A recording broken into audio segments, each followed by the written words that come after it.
பூரம் நட்சத்திரத்தில் பிறந்தவர்களின் உடல்நல பாதிப்புகள். பூரம் நட்சத்திரத்தில் பிறந்தவர்களுக்கு சிறு வயதிலிருந்து உடல்நலப் பிரச்சனைகள் ஏற்படலாம். 5 வயதில் விஷக்கடியாலும் 7 வயதில் அம்மையாலும் 8 வயதில் வயிற்றுப்போக்காலும் 14 வயதில் இரத்த சம்பந்தப்பட்ட பாதிப்புகளாலும் கண்டம் ஏற்படும். பூரம் நட்சத்திரத்தில் பிறந்த ஆண்களுக்கு ஏற்படும் நோய்கள்.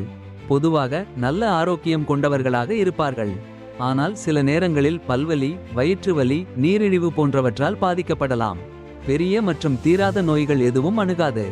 ஆனால் சிறு வயதில் ஏற்பட்ட நோய்களின் பின் விளைவுகளை மத்திய வயதில் சந்திக்க நேரிடும்.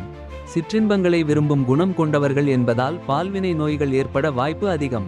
மேலும் சர்க்கரை நோயால் பாதிக்கப்படக்கூடும். மின்சாரம் தாக்கும் அபாயமும் இருக்கலாம்.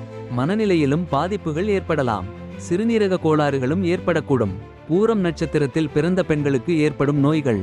பெரும்பாலும் அடிக்கடி விட்டுவிலக்கு, மென்ஸ்ட்ரூல் தொடர்பான பிரச்சனைகள் ஏற்படும். ஆஸ்துமா, மஞ்சள் காமாலை, சுவாச கோளாறுகள் போன்றவை தாக்கும். இந்த நட்சத்திரத்தில் பிறந்த பெண்கள் பூப்பெய்தினால் சில விரும்பத்தகாத சூழ்நிலைகளை சந்திக்க நேரிடும். எனவே ஆரோக்கியத்திற்கும் வாழ்வியலுக்கும் அதிக கவனம் செலுத்துவது நல்லது.